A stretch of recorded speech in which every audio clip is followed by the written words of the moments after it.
The empty lunchbox. The empty lunchbox. Owen worked hard at the factory. The work was heavy and the days were long. He felt tired all the time. Today, his pockets were empty. The rent was due, and he had spent his last coins on necessary things. Noon came, and the loud factory whistle blew. It was the lunch break.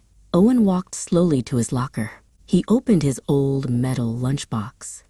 Inside, there was nothing, not one sandwich. The box was completely empty.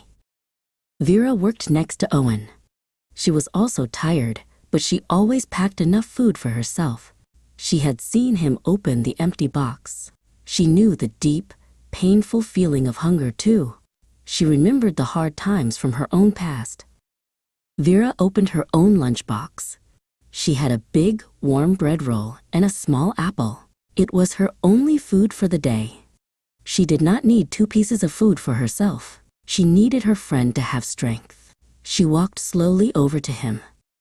"Hello, Owen," she said quietly. She held out the warm roll. "I have too much today. Will you share this bread with me?" Owen looked up, surprised. His eyes were wide with a mix of shame and deep gratitude. They did not talk much. They simply sat together on the bench. Vera ate her apple. Owen slowly ate half of the roll. The warm food felt good and heavy in his stomach. It was not a big meal, but it was enough to give him strength. The kindness made the air lighter and warmer. The loud noise of the factory did not seem so loud anymore.